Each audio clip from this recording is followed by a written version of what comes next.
here. Check this. Top 10 rap albums of all time. Yeah. Hold on. Let me get you. Start up. Oh, wait, no. Start there.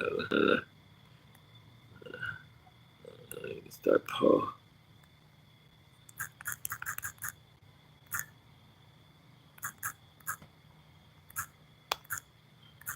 Hold on.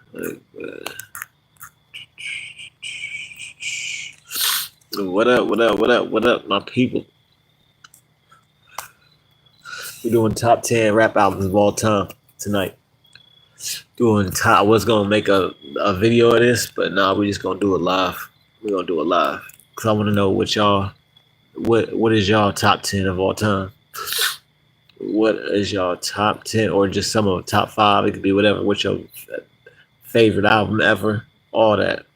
Whatever you want to do. And we doing Q&A too. If y'all got questions, I got answers. Top 10 rap albums of all time. We'll give y'all a little bit of time to get up in here. I ain't do live in a minute, so I don't know how many people are gonna be up in this thing.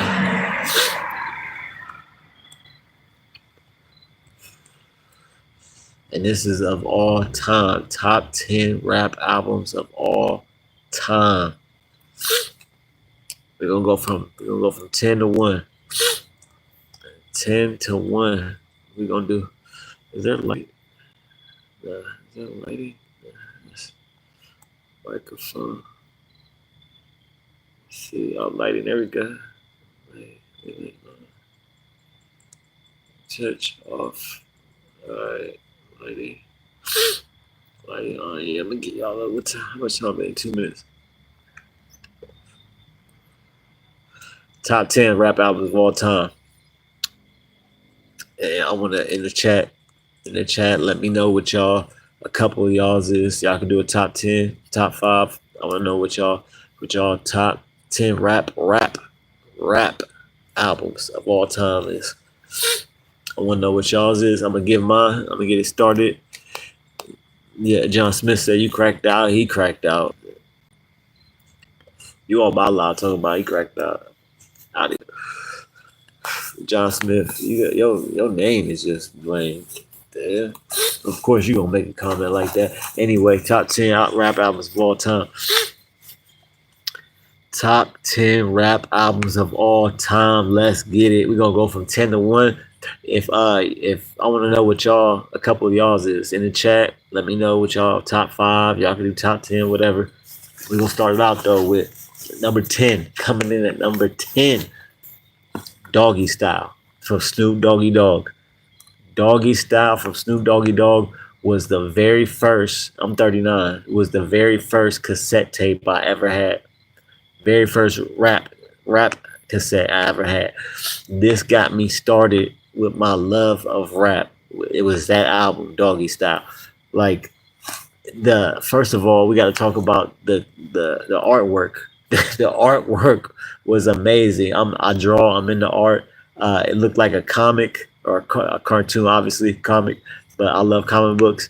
This got to go down as not only a top 10 right album, but this is like top 3 of artwork for a cover. This is one of the most iconic covers ever. Y'all, if y'all hopefully y'all seen it. Hopefully y'all know what the album is, because I ain't got it on me right now. But that cover, classic. Now this tape that I first had, this what got me started with rap. Got me my love for rap was this Doggy Style. We talking about Gin and Juice. We talking about Murder Was the Case That They Gave Me. What? Murder Was the Case that they gave me. This got released while he was fighting a murder charge. Nonetheless, and he got a song on the album called "Murder Was the Case That They Gave Me." Classic song. Gin and Juice. The video for Gin and Juice was it stayed playing on the on MTV. This was back when MTV actually played music. Music television. They actually played music back then. They don't do it no more. But yeah, I believe my mom gave me this. tape. Gave me this cassette. I believe she bought it. She gave it to me. I was probably like 8, 9. That's number 10 though. Number 9, coming in at number 9. We gonna go with the College Dropout. The College Dropout. Yay. Formerly known as Kanye West. You hit that like button if y'all ain't here. Let me know where y'all from. Let me know some of the albums that are your top 10 rap albums of all time. We at number 9 right now. The College Dropout. When I first heard Through the Wire, like now you gotta picture, you gotta understand, nobody had heard of Kanye West. Nobody had heard of this dude. Other than some people knew that he produced music, like he produced songs on the Blueprint. Some people knew that. I didn't know that. When the video dropped, the first time I heard this was with the video. The video was great too. The imagery went perfect with the song. But when this dropped, the sample, oh my gosh! When I heard that sample, I probably listened to this song when I first heard it probably like 50 times. The first day I ever heard this song, he came out with that, killed the game with that, killed it. Yay! So yeah, what else do we got on that album? On the College Dropout, that's number 9. We got Jesus Walks. That video was wild. Everybody, he talked about everybody. This was in an era. This was the trap era. If y'all old enough to remember, this was the trap era, right? Nobody knows you. Nobody knows you, though. In the chat, nobody knows you. But when this came out, Jesus Walks. Come on now, Jesus Walks. This was the trap era. Everybody was the biggest drug dealer. Everybody was the biggest gangster, the biggest pimp. They had the most money. This man came out with a song called Jesus Walks, and literally in a song he says, "If I talk about God, my record won't get played." The ironic thing is that it got played to the utmost. it got played and played and played and played. This song stayed on the radio.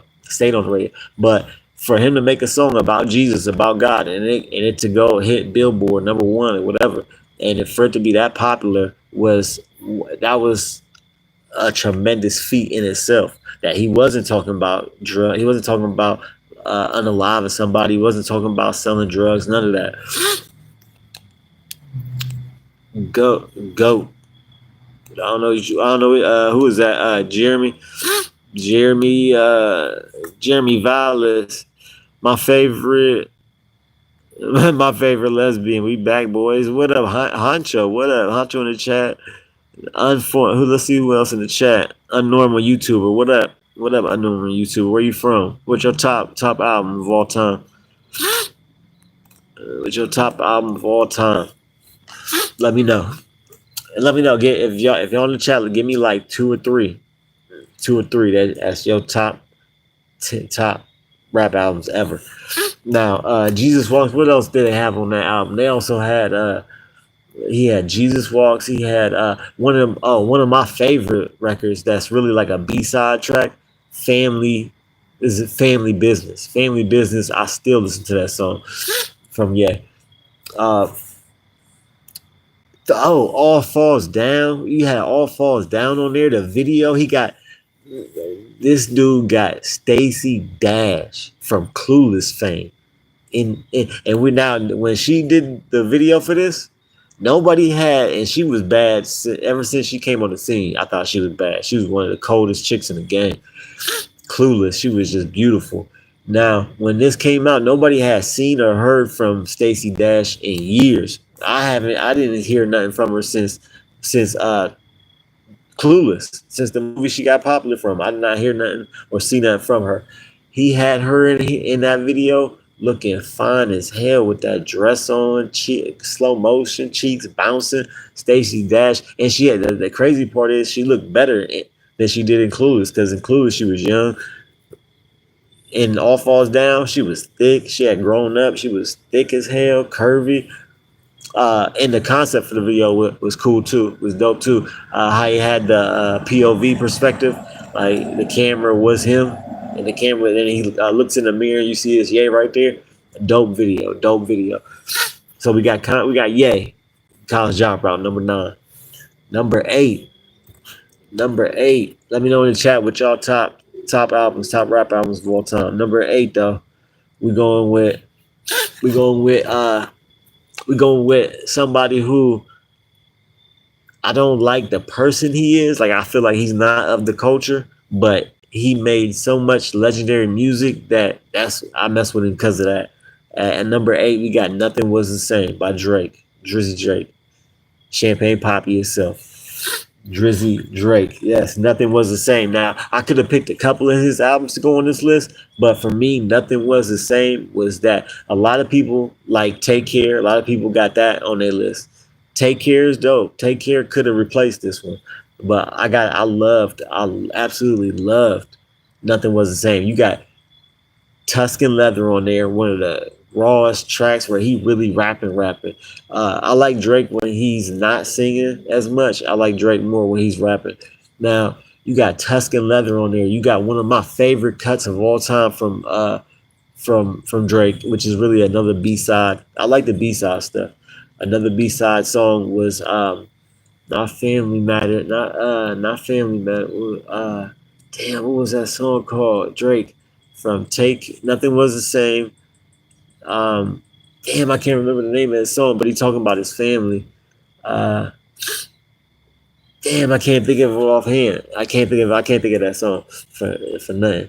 But I love this song. It's a B side song. Not too many people talk about it or bring it up. Uh, what else we got on there? We got Nothing Was the Same.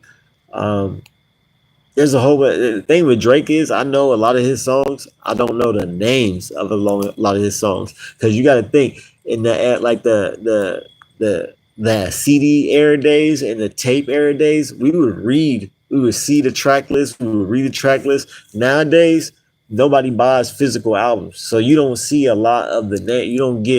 You don't remember a lot of the names of the songs because everything is digital. Nobody has a copy of the track list and can read it and is looking at it every day. Every time they pop it in, you're not reading it because you don't physically have it right there. So a lot of Drake songs I don't know the names of, but I know what they are. You know what I mean? I know that I like them or whatever. So we got Nothing Was the Same, number 8, Drake.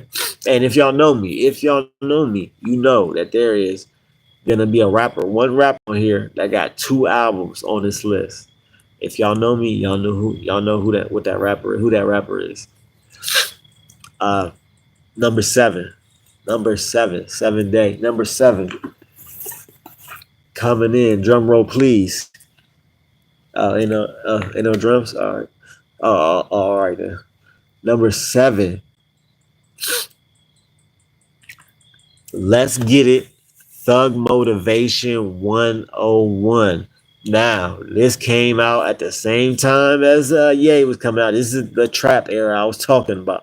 This was the epicenter, the peak of trap music. This was the peak of it.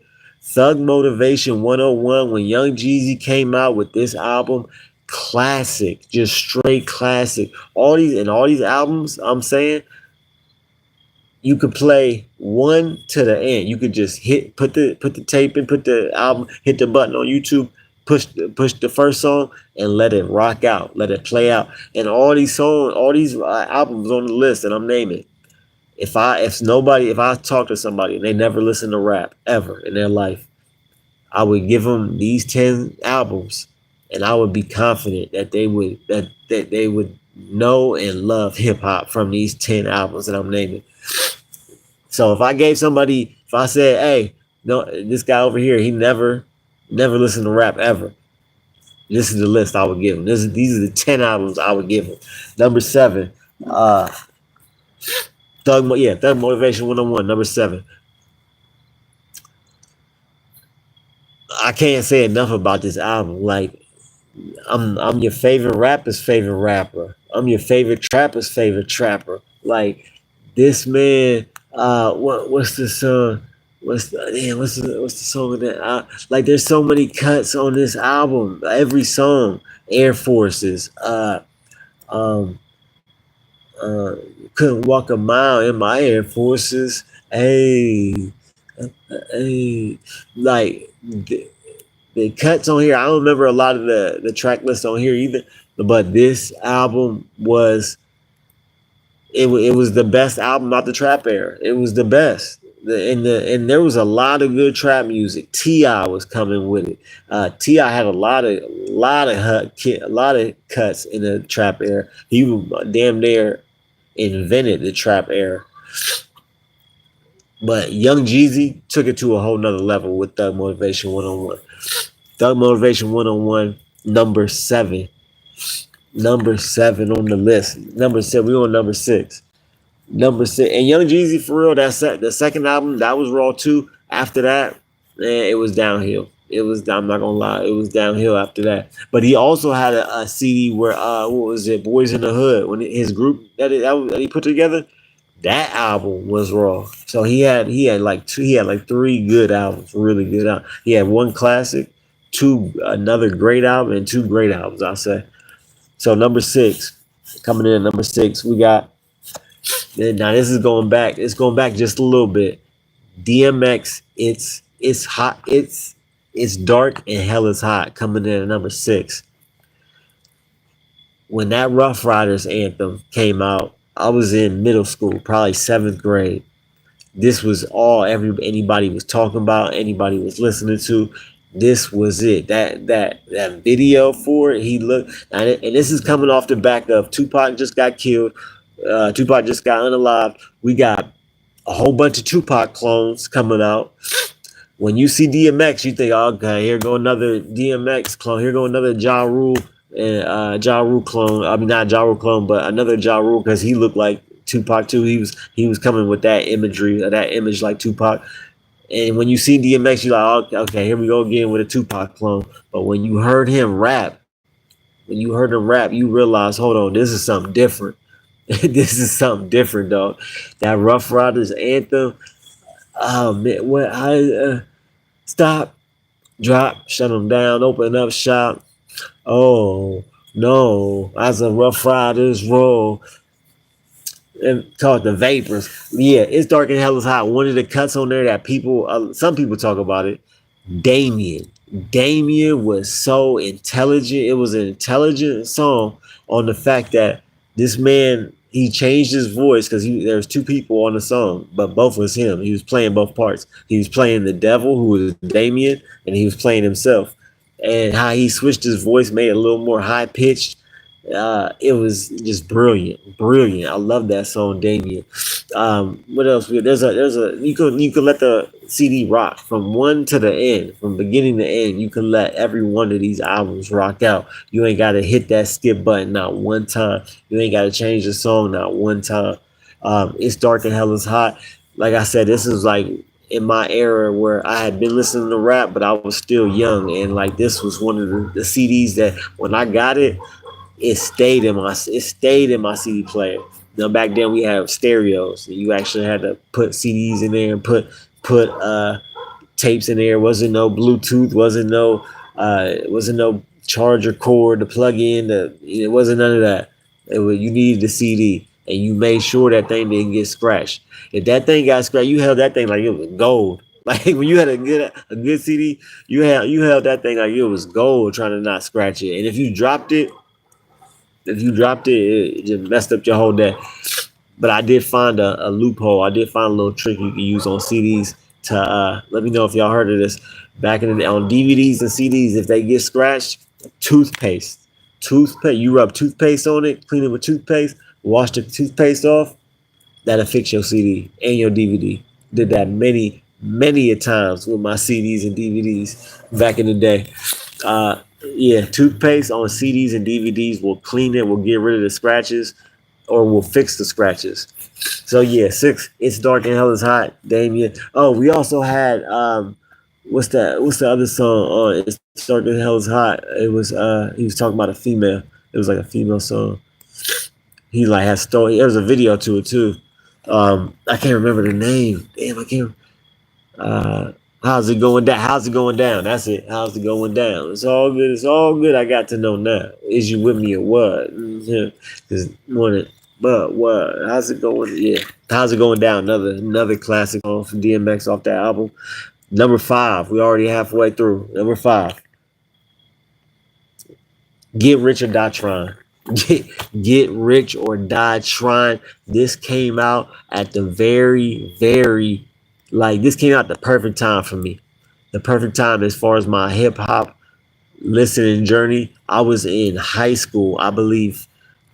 I believe I was either junior or senior. I was junior or senior. And this thing, oh my gosh, when I talk about he came aggressive and he came on every track. He had Eminem backing him. He had Eminem on Patiently Waiting, and they both, and for real, Eminem, he gets on the track and he really can body somebody. 50 Cent held his own on that song. 50 Cent held his own. Eminem murdered it, but 50 Cent definitely held his own. And 50 Cent is not known for no real, he's not real complex. He don't do a whole bunch of metaphors, similes, he don't do a whole bunch of wordplay, but he can rap. And this album is a certified classic. Certified class. Patiently Waiting. What up, blood? What up, cuz? What up, blood? What up, gangsta? One of the best songs on there. 21 Questions. Come on, 21. What? 21 Questions. That video he had in that video. This man had one of the baddest chicks in the game still. Megan Good. Megan Good was fine back then. She's still fine. She still looked the same, damn it. But he had her in the video. 21 Questions. Oh, we cannot forget about Wankster.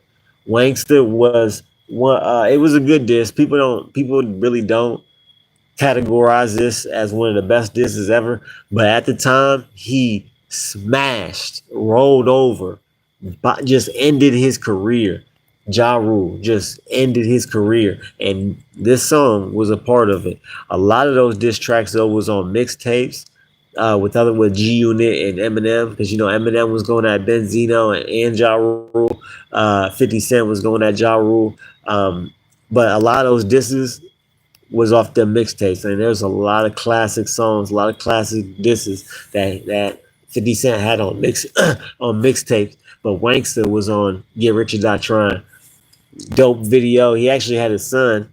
Little fun fact: he had his son in the video, dressed just like him. And the crazy sad part is that his son, and he looked so close with his son and everything in the video. The sad part is him and his son don't even talk. They're estranged from each other. They don't talk to each other. They be dissing each other. 50 Cent once said that he wouldn't care, he wouldn't blink, bat an eye if his son got hit by a bus. He actually said that. That's a real quote from 50 Cent.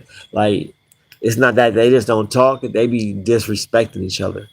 And 50 Cent's son does the same, which if I was his son, I'd do the same too. How are you a father? How are you that successful and but you don't have a relationship with your son? Your son, how do you not have a relationship with your child and you that successful?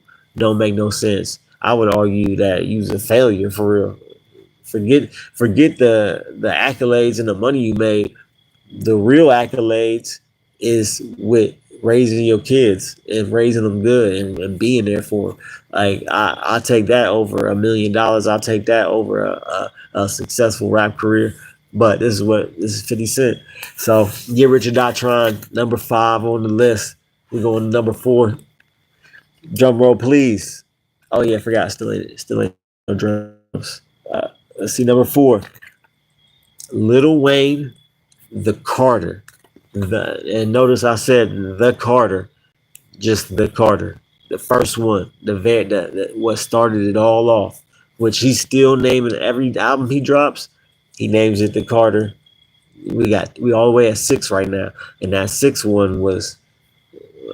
Don't get me started on that 6th one. It definitely wasn't a classic. But the Carter one, you got to think this man. He had a lot of CDs that I'm naming right now. A lot of albums I'm naming. They had 12 tracks, 13, 10, 11, 14. This man had 21 hits on there, 21 songs on that album.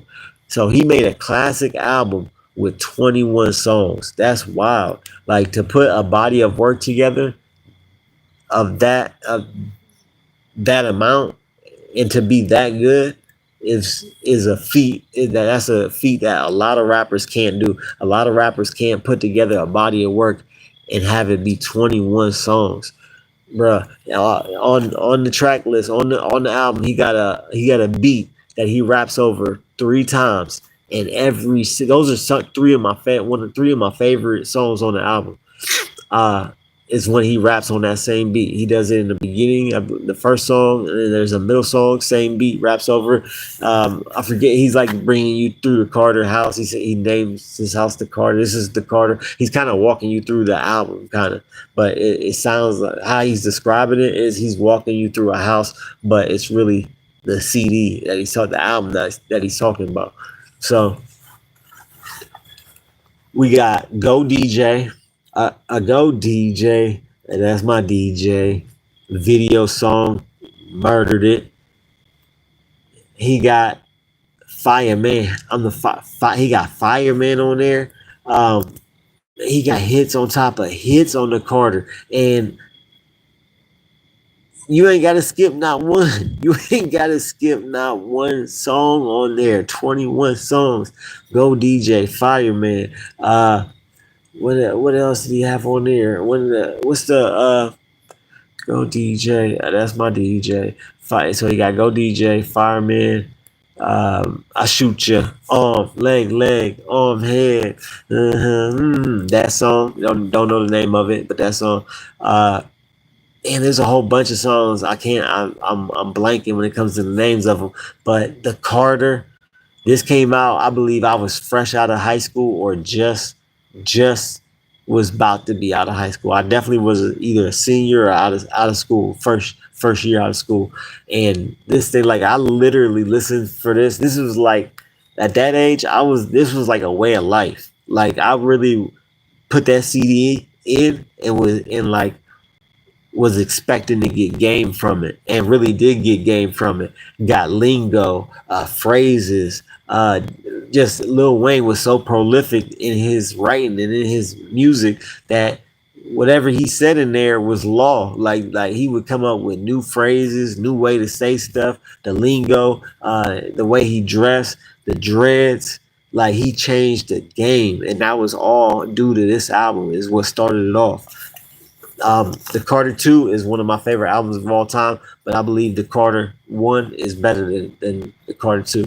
But the Carter 2 could have been, it could have replaced this at number 4. It could have replaced that but I like the Carter 1 just a little bit more, than the Carter 2.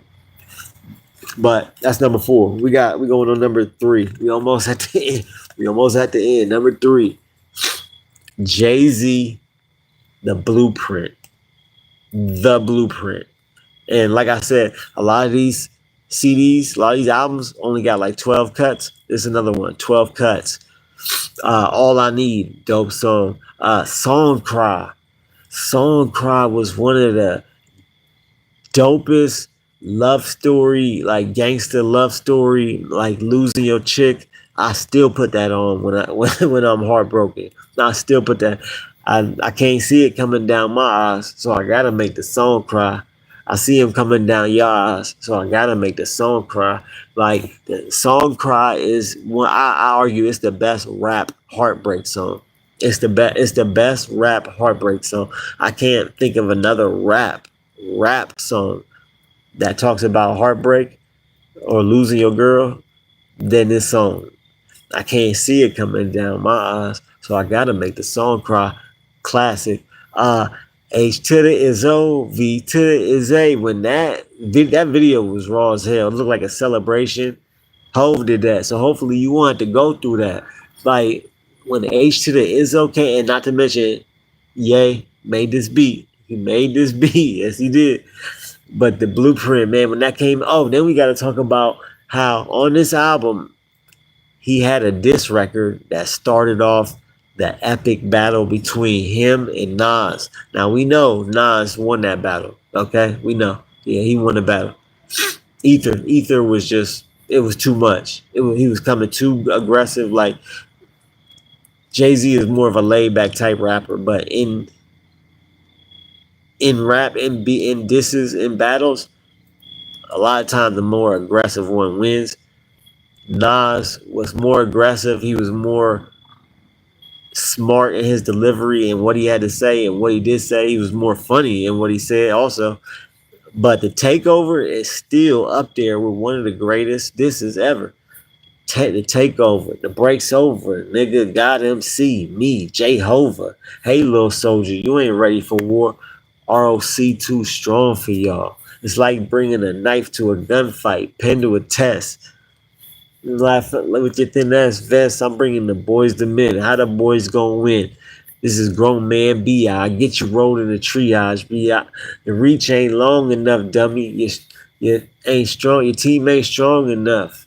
Dunny. Rockefeller is the army, better yet the navy. Niggas will kidnap your baby, spit at your lady. We killed you. Itty bitty slugs with a slit light. Man, the takeover was raw. I still listen to the takeover to this day. But dude, we just got smash hits on this album. H to the Izzo was one of the biggest rap videos and songs of that year. Jay Z, Jay Z cemented himself. Like this was when Jay Z, like we had the volume, Sean Carter Volume One, Sean Carter Volume Two, Life and Times of Sean Carter Volume One, Volume Two. Those did okay. Reasonable Doubt, his first album did great, great album. That's a classic too, but it's not on the list. But when he came out with the Blueprint, he changed the game. Like the beats on there, because Kanye West was doing the beats, the sound was dope. The videos was dope. He had just elevated himself to really the top rapper in the rap game with this album. And then we had the Blueprint 2, which was a double CD. The Blueprint 2, The Gift and the Curse. One CD was named The Gift, one CD was named The Curse. That could have been on the list too. But I went with the blue. I like the Blueprint better than the Blueprint 2. Number 2. Now if y'all know me, you know these, I said there's gonna be two albums on here from the same rapper. And there's only 2 spots left. We got number 2 and we got number 1. If y'all know me even a little bit, even my channel name came from, was it the first one. Even my channel name was inspired by this rapper. So if y'all know me just a little bit, y'all know who this rapper is. He got two albums on this list. Number 2, coming in number 2, All Eyes on Me. All Eyes on Me, coming in at number 2. This changed the rap game completely. I'm talking about completely. This might be one of the, to me, this is one of the most influential and most impactful rap albums ever in history, ever. This album, for one, first rap double disc ever. Jay-Z copied them. I just said Jay-Z did the Blueprint 2. It was a double disc, copied Pac. This was the first rap double disc that went platinum. It went platinum. And like I just said, it's hard for some of these rappers to make a great CD, a great album with just 12 songs. Think about this. This man gave you 2 discs, 2 albums, and made it a classic. There's not a skip on this album. There's not a skip on any of these albums, but definitely, and there is not one skip on this album for Tupac. All Eyes on Me. The imagery, I remember getting the CD case, getting it open. He did what Snoop Dogg did, not on the cover, but on the inside pamphlet. He had himself drawn like a cartoon form. He's standing there with a condom, spitting out a little shorty, and he got his bodyguards around him and the gang members around him while he's spitting at this chick. I actually tried to draw. I did draw that drawing. I drew it myself. I love that. Love when they do art, put artwork in the CDs, in the music. on the covers. That's what I miss about the CD era and the tape era is we don't get CDs and tapes no more, so we don't get the pamphlets. We don't get the art that's in the pamphlets. We don't get the art that's on the cover. Like we don't get that. We don't have that physically there with us. You know what I mean? I see records is making a comeback, but CDs and tapes, man, I miss that era just for that alone. But All Eyes on Me, You Can't See Me, Can't See Me. One of my favorite songs on there. Shorty Wanna Be a Thug. How Do You Want It? One of the best chick songs, rap chick songs ever in rap. Uh, what else? Two of America's Most Wanted. Him and Snoop Dogg. California Love. Like what? California Love. And the video for that was mind blown when they had the dude doing the auto tune. This was, and you got to think, auto tune was on this track, was on this, and auto tune was not popular at all. Like this was a novelty. This was something you did not hear in every song. Later, years later, T Pain started up the whole auto tune era, which and then Kanye he went and did 808s and Heartbreaks because of the auto tune because he's not a singer, but now you got auto tune that's popular. So he's like, let me go ahead and make a album where I sing on it too because I can fix my voice. So yeah, auto tune was on this track on California Love. The video was dope. It looked like Mad Max Fury Road. That was the theme of it. Uh, just just the fact that he made two albums in one and it was a classic. And some of these rappers can't make a good album that's only 12 tracks. This man gave you double that. Gave you 20 damn near 24 tracks.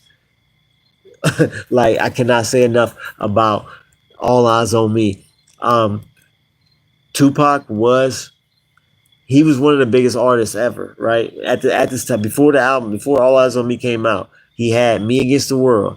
He just got out of jail. He just got shot. Like his legend is growing and growing. He shot two off-duty cops. His legend is growing in the streets and in the music industry.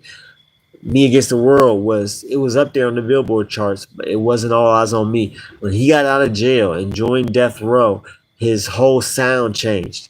His whole first three albums sound totally different than All Eyes on Me, and that's because he was on Death Row, and that's because he had those producers that was on the West Coast, like a Dr. Dre, like a Daz, all these producers that make beats on the West Coast. He didn't have that for Me Against the World, strictly for my niggas and Tupacalypse now, and his whole style changed on that. He was talking gangster stuff on Me Against the World, like Death Around the Corner and all. He was talking gangster stuff, but when he got out of prison and he was really amped up because of what happened to him being shot, him losing his friend Biggie because they didn't fell out because he felt like he knew something and he's just going at Biggie. He was just amped up on this album. They said he made damn near all this whole album in like 2 weeks, maybe like or 3 weeks. He made this whole album. When he got out of jail, he was so prolific with writing and recording music. He would record a song, not even listen to it, let the engineers master and everything, not even listen to it at all. Go to the next song. All right, put the next song, put the next beat on. Do the like. That's how he worked like a madman. Like he knew how to be efficient in the booth. He knew how to be efficient in writing songs, and because he can write them fast and record them fast. That's why he still got music that is unreleased because he recorded so many songs, and people thought that he wasn't dead because of how many songs that he had released. Dave Chappelle made a skit about it on the Chappelle Show, how Tupac got so much music that's coming out, even though he had passed for like 10 years. He had passed, and he made a skit about it on Chappelle Show where people in the club listening to the new Tupac song, but he's talking about stuff that's happening in that year. It was a silly ass skit. It was a good skit, good idea. But yeah, he just recorded so much music that it was just ridiculous. Um, All Eyes on Me, number one. I mean, not number one. Number two is the All Eyes on Me. Changed the whole game. I was the biggest Tupac fan. This made me an even bigger Tupac fan when this came out. Yeah, I was probably like 10 when this came out too. So number one, like I said, if y'all know me, y'all know it's one rapper on this list that got 2 albums. Obviously, it's Tupac, but really, it's Machiavelli. Because number one, coming in at number one on the top 10 rap albums of all time is Machiavelli, the Don Columinati, the 7 Day Theory. That's where I got my name. That's part of the reason and the meaning behind my channel's name, the 7 Day Theory. A lot of it comes from that, and obviously, the 7 Day Theory. Seven is the number of completion. The 7 Day Theory, God made the earth and the world in 7 days. It comes from that too, but a lot of it comes from Machiavelli, the 7 Day Theory. This album, see, I was a little bit older when this album came out. I was only like 10 and was really getting into rap and all that when All Eyes on Me came out. But when Machiavelli came out, I was full fledged. Had the All Eyes on Me CD already. I was just full fledged Tupac supporter and fan to the fullest. I was the biggest Tupac fan. Me and my best friend, both.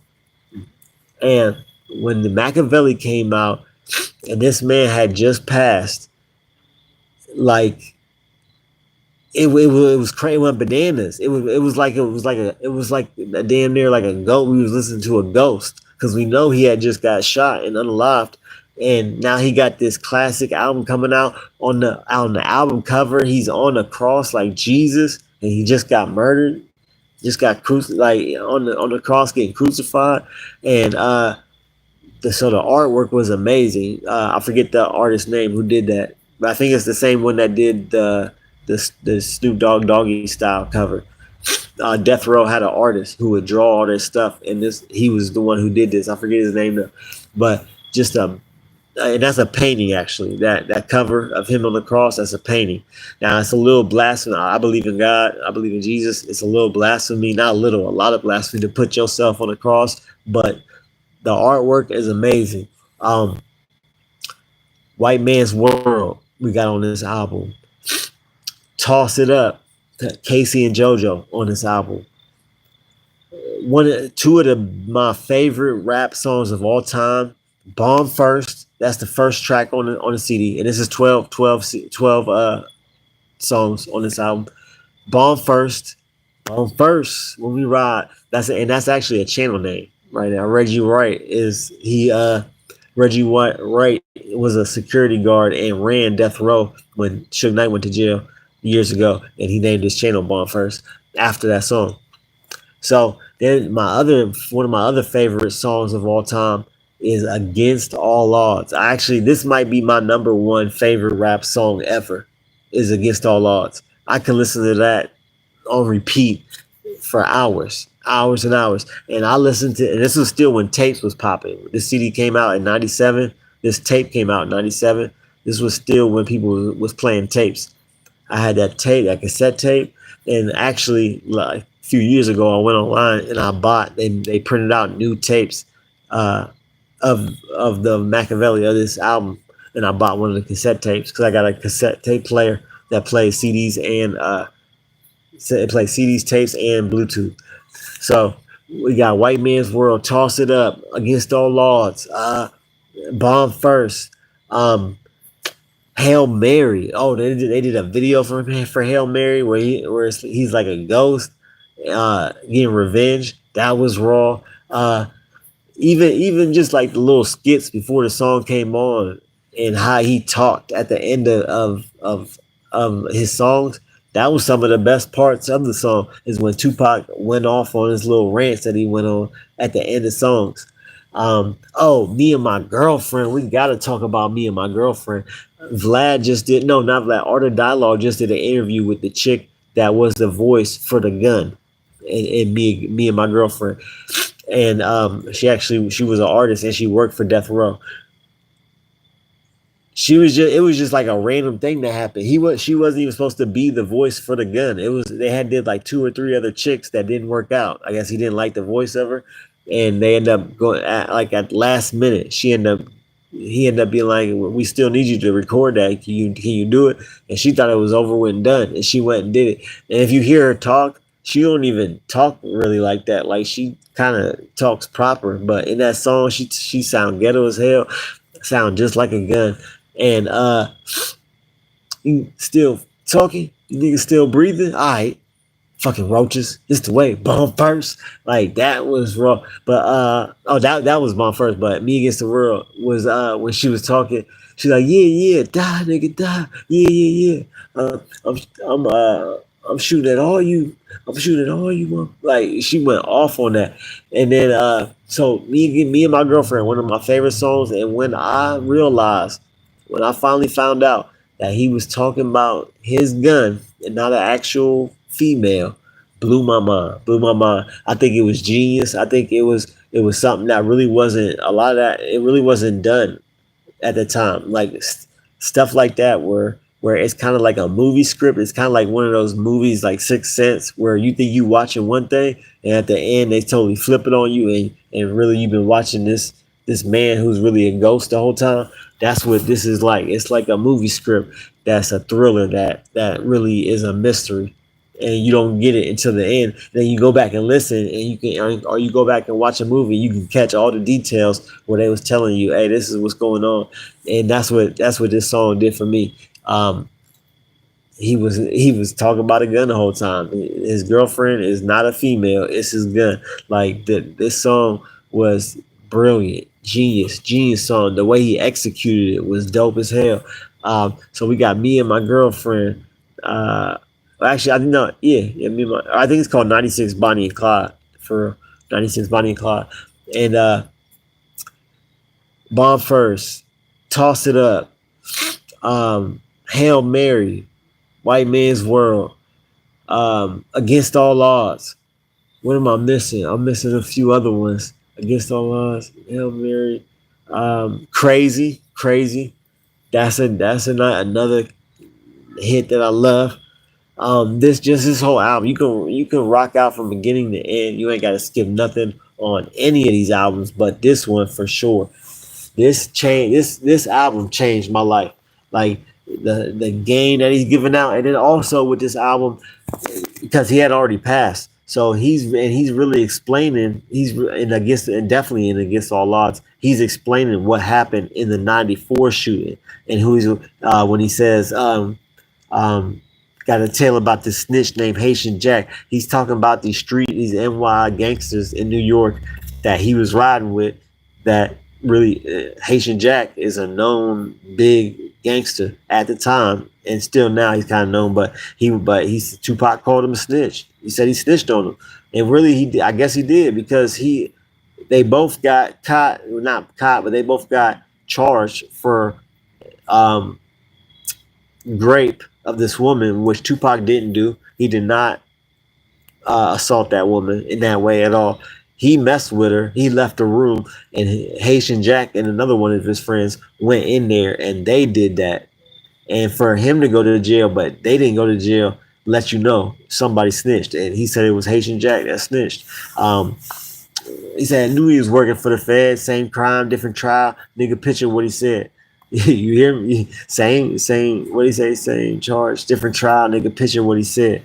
Pretty much saying, nigga, picture what he said. He's snitching because he got the same charge, but a different. His trial went a whole different way. Um. So yeah, that's another way. He's giving you game on these situations that happened in the past, and really going into detail, and really calling out these gangsters, and calling out these people that he thought was down for him, and really switched up on them. Like he felt like he had so many people in New York that switched up on him. And this Machiavelli album, he was calling it out. Stretch, he that was like one of his best friends. He turned on him. Haitian Jack, he turned on him. Like all these people from New York that he was rolling with turned on him, and we was getting how he was feeling on this Machiavelli album, how he really felt about them, and it wasn't nothing nice. Which that'd be anybody, if that happened to anybody, they'd feel the same way. I know I would. But yeah, top 10. I'm gonna run it down again. Top 10. At number 10, we had Doggy Style. Number nine was The College Dropout. Number 8, Nothing Was the Same by Drake. Number 7, Young Jeezy, Thug Motivation. Number 6, DMX, It's Dark and Hell is Hot. Number 5, 50 Cent, Get Rich or Die Trying. Number 4, Lil Wayne, the Carter one, Carter, the first one. Number 3, Jay Z, The Blueprint. Gotta have a Jay Z album on there. Uh, Number 2, All Eyes on Me. Number 1, Machiavelli. That's the top. That's mine. That's mine. Yours might be different. Everybody got their own. This is my top albums of all time. It's cemented. It's set in stone. That's what it is. Oh, we got some honorable mentions though. Honorable mentions because it really could have been a top 20 list for real. Like it's so many albums that I could put on here that I had to really make a decision about, either keeping them or taking them off. The Carter 2, that could have easily been in here. Honorable mention. Shout out to the Carter 2. Eminem, the Marshall Mathers LP. That could have definitely been like number 11. That could have been number like 7 or 8. But that definitely could have been on the list. Eminem, I've listened to that CD, that tape so many times. Just a great album. Just lyrically, he's just one of the greatest ever to do it. And then he had a lot of dissing he was doing too. He was dissing he was dissing the Juggalos. What's their name? Insane Clown Posse. He was dissing them. He was dissing other people. Good album, great album. Rick Ross, the Teflon Don. We got Freemasons on there with him on there with Jay Z. We got I forget the other tracks on there, but there's a lot of good tracks on the Teflon Don. Rick Ross. Rick Ross is one of my favorite rappers too. He can spit. His sound is raw. He can really rap. Jim Jones. This is one that ain't nobody gonna have on their top 10 list. Jim Jones, On My Way to Church. That's Jim Jones' first album. That album, he had like 20 hits on there, 20 songs from beginning to end. I would listen to that album. I loved that album. That album came out when I was probably a junior in high school, and it gave so much game. Yeah, Jim Jones, and he had a lot of Tupac influence on that album too. So On My Way to Church, that's another honorable mention. One more honorable mention. We got to go with The Game, the documentary. The documentary was a classic, one of the classics, just straight classic documentary. We know 50 Cent helped him with a lot of that album. He just got some, like The Game. That's just a great body of work. A great body of work. Hate it or love it, the underdog's on top. And I'm gonna shine, homie, until my heart stops. I'm rap's MVP, and I ain't going nowhere. So get to know me. Yeah, that's one of them on there, and I can't remember a lot of any of the other tracks on there. Like I know how they go, but I don't know the names of them. But yeah, that's the honorable mentions. That's the list. 7 Day. You heard it here first. I'm out. Keep your head up and your eyes open, y'all. Stay blessed.